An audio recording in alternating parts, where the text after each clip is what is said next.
अस्सलाम वालेकुम, मैं हूं रज़ा मेकियान। आप देख रहे हैं IR की न्यूज़। आइए जानते हैं आज की कुछ अहम अपडेट सदीक जान साहब से। मैं आगाज़ में ये अर्ज़ कर दूं कि मैं ये जितना भी एनालिसिस कर रहा हूं, ये सारे का सारा मेरा एनालिसिस दस्तयाब मालूमात पर मबनी है। और आप चाहें तो आप इस पर मुझसे शदीद इख्तलाफ भी कर सकते हैं। और अगर कोई तहरीक तहफ़्फ़ुज़ यानी पाकिस्तान से ये समझता है कि मेरी मालूमात गलत है, तो वो मुझे बता भी सकता है कि आपकी मालूमात गलत है और आप ठीक बात नहीं कर रहे, हम तो ये कर रहे हैं, ये कर रहे हैं, ये कर रहे हैं। खैर, आगे चलते हैं। आज असद कैसर साहब ने तहरीक तहफ़्फ़ुज़ आइन पाकिस्तान के बिहाफ पर हमारे दोस्त फैसल अब्बास खर, जो इस्लामाबाद हाई कोर्ट के बड़े ज़बरदस्त रिपोर्टर हैं और यूट्यूब पे भी आप उनको देखते हैं, ABN न्यूज़ के लिए वो रिपोर्टिंग करते हैं। उन्होंने ABN न्यूज़ के लिए असद कैसर साहब का एक इंटरव्यू किया, जिसमें असद कैसर साहब ने उनको ये बताया कि तहरीक तहफ़्फ़ुज़ आइन पाकिस्तान 14 नवंबर से तहरीक का आगाज़ करने जा रही है। यानी उन्होंने क्लियरली ये बता दिया है कि 13 नवंबर तक तहरीक तहफ़्फ़ुज़ यानी पाकिस्तान छुट्टी पर है।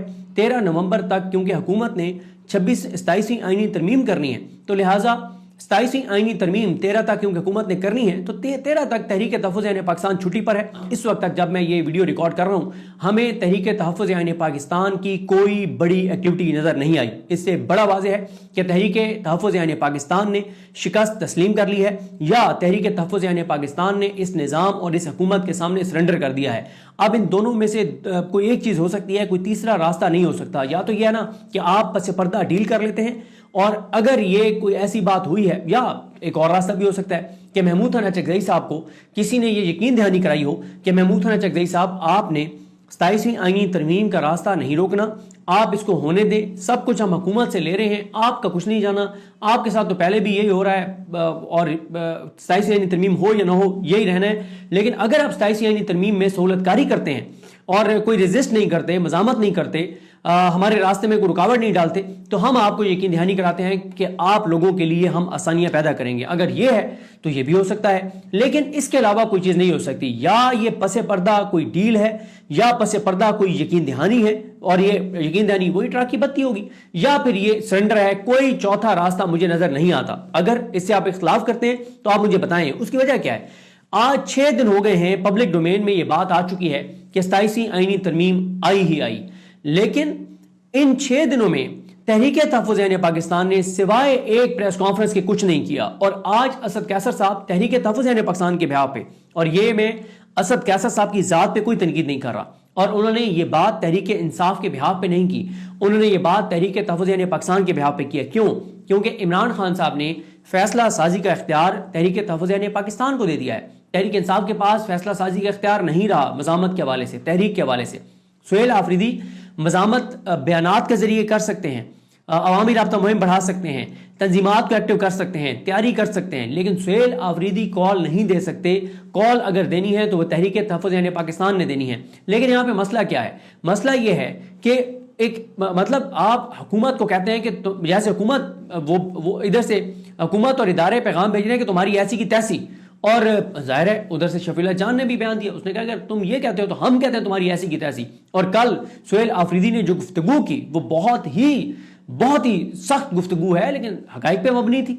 वो जाहिर है वसीम मलिक साहब ने उस पर बड़ा अच्छा एक ट्वीट किया था, जिसमें उन्होंने बताया था कि यार ये वो हकाइक हैं, तल्ख हकाइक हैं जो वो बयान कर रहे हैं। आप इसको हमला समझ रहे हैं, आप इसको पता नहीं क्या समझ रहे हैं, तो हकाइक है जो वो बयान कर रहे हैं सुहेल आफरीदी। लेकिन सुहेल आफरीदी तो कर रहे हैं भाई, ये अपना महमूद हसन चकज़ई साहब, अल्लामा राजा नासिर अब्बास साहब, मुस्तफ़ा नवाज खोखर साहब, ये अख्तर जान मेंगल साहब, असद कैसर साहब, ये तहरीक तहफ़्फ़ुज़ यानी पाकिस्तान की पूरी क़यादत, ये अख़ुंज़ादा हुसैन साहब, ये मोहम्मद ज़ुबैर साहब, और मेखल शाहिद खान नवासी साहब वगैरह तो अलग हो गए तहरीक तहफ़्फ़ुज़ यानी पाकिस्तान से, जहाँ तक मेरी इन्फॉर्मेशन है। बहरहाल जितने लोग तहरीक तहफ़्फ़ुज़ यानी पाकिस्तान में हैं वो क्या करें, आप बजाय इसके कि आप हुकूमत को ललकारते हैं कि तुम्हारी ऐसी की तैसी तुम करके दिखाओ, आईनी तरमीम हम नहीं होने देंगे, आप क्या करें? आप कह रहे हैं हम 14 से जो है ना वो तहरीक का आगाज करेंगे, और क्या करेंगे? हम जलसा खेलेंगे। भाई आप हुकूमत को रास्ता फराहम कर रहे हैं, आप हुकूमत को बता रहे हैं कि 13 तारीख तक हम छुट्टी पे हैं, हमने कुछ नहीं करना, आप आराम से तरमीम कर लो 13 तक, फिर 14 से हम तहरीक का आगाज करेंगे। भाई अक्टूबर 2024 में 26वीं आईनी तरमीम हुई, आज तक आप 26वीं आईनी तरमीम का नवंबर 2025 में कुछ नहीं कर सके, और अब नवंबर 2025 में 13 नवंबर तक जो तरमीम हो जाएगी उसमें ये 14 नवंबर से माशाल्लाह महमूद हसन चकज़ई साहब और तहरीक तहफ़्फ़ुज़ यानी पाकिस्तान एक तहरीक शुरू करेगी, और कैसे करेगी? जलसा खेलेगी।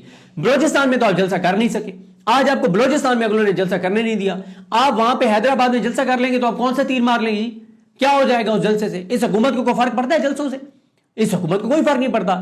آپ حکومت کے سامنے اتنے بے بس ہو گئے، بھائی آپ کو محمود خان چکزئی صاحب کو عمران خان صاحب نے پورا اختیار دیا کہ آپ نے فیصلہ کرنا ہے، آپ تو نواز شریف سے رابطہ نہیں کر سکے، آپ نہ مفاہمت کے لیے راستہ نکال سکیں، نہ آپ بات چیت کا آغاز کر سکیں، نہ آپ مزاحمت کرنے کو تیار ہیں، تو پھر کچھ تو بتائیں نا۔ مان لیتے ہیں آپ کی بات کہ آپ اسلام آباد نہیں آنا چاہتے، آپ کہتے ہیں کہ ہم اپنے بچے نہیں مروانا چاہتے، اس بات میں لاجک ہے، یہ بات جسٹیفائڈ ہے، بات بالکل آپ ٹھیک کر رہے ہیں، لیکن متبادل کیا ہے؟ بھائی کوئی متبادل بھی تو ہوگا نا کہ بھائی ہم نے ابھی اسلام آباد نہیں آنا، لیکن ہم پہلے یہ کریں گے، پھر یہ کریں گے، پھر یہ کریں گے، اور پھر ہم یہ کر دیں گے۔ یہ ہمارا روڈ میپ ہے، اس کا میں اعلان کرتا ہوں۔ کوئی لا عمل نہیں ہے، کوئی ایجنڈا نہیں ہے، کوئی راستہ نہیں ہے، نہ محمود خان چکزئی صاحب مفاہمت کر پا رہے ہیں۔ آپ کو عمران خان نے ذمہ داری دی، آپ کسی ایک بندے سے تو ملاقات کر لیتے، آپ صرف مولانا فضل الرحمان سے ملنے چلے گئے، اور اس سے مولانا فضل الرحمان کا آپ نے قد کاٹ بڑھا دیا کہ مولانا صاحب بڑی شخصیت ہیں، کہ تحریک تحفظ یعنی پاکستان کی ساری قیادت چل کے ان کے در پہ چلی گئی ہے۔ ادھر سے مولانا نے اپنے ریٹ بڑھوا لینے، ادھر سے مولانا نے اپنے کام نکلوا لینے، ادھر سے مولانا نے اپنے آپ کو اچھی پیسوں میں بیچ لینے۔ اور کیا ہے مولانا فضل الرحمان کا؟ مولانا فضل الرحمان تو یہی کرتے ہیں۔ میں پچھلی 3 ویڈیوز میں سے ایک میں غلطی کر دی تھی، جس کی میں 10 بار معافی مانگوں گا، کہ میں نے مولانا کو بڑا انقلابی بنا کے پیش کر دیا تھا۔ جو مجھے معلومات ملی تھی وہ غلط تھیں، وہ غلط تھیں جو معلومات مجھے ملی تھی۔ مولانا کوئی انقلابی نہیں ہے، مولانا صرف اپنی قیمت بڑھوا رہے ہیں، صرف بیان دے کے اپنے آپ کو ریلیونٹ بنا رہے ہیں۔ ان کو غصہ یہ ہے کہ میرے بھائی کو وزیر اعلیٰ کے پی کے کیوں نہیں لگایا، ورنہ تو مولانا مطلب آج بھی مولانا جو ہے وہ اس سسٹم کا حصہ ہے۔ مولانا کے حوالے سے میں آپ کو کیٹیگوریکلی آپ بتا چکا ہوں کہ مجھے جو کلیئر پکچر بتائی گئی ہے وہ میں بڑے کریڈیبل مجھے سورس نے بتائی ہے کہ مولانا مزاحمت نہیں کریں گے۔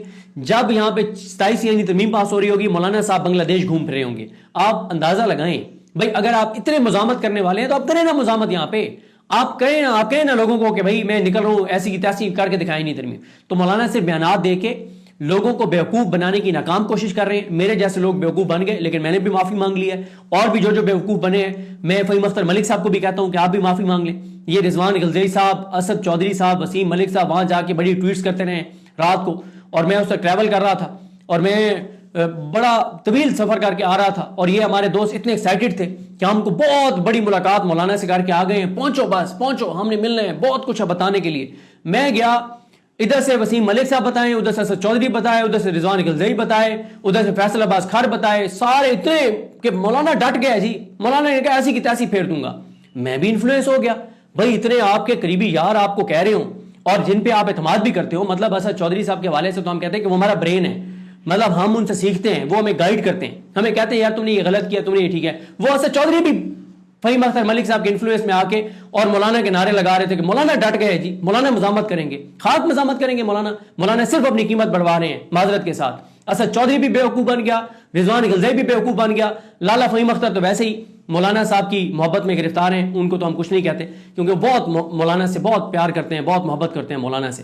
تو خیر جی، لیکن مسئلہ یہ کہ مولانا سے تو کسی کو توقع ہے ہی نہیں نا، مولانا سے تو توقع ہے ہی نہیں کہ وہ مزاحمت کریں گے، وہ تو میٹیریل ہی نہیں ہے مزاحمت والا، وہ تو صرف قیمت اپنی بڑھواتے ہیں اور اپنے آپ کو بیچتے ہیں اور اپنی جماعت کو بیچتے ہیں، اپنے کارکنان کو بیچتے ہیں، اپنے مدرسے کے بچوں کو بیچتے ہیں، اس کے علاوہ تو ان کا کچھ نہیں ہے۔ تو ناظرین، یہ تھی آج کی اہم اپڈیٹس جو آپ نے جانی صدیق جان کی زبانی۔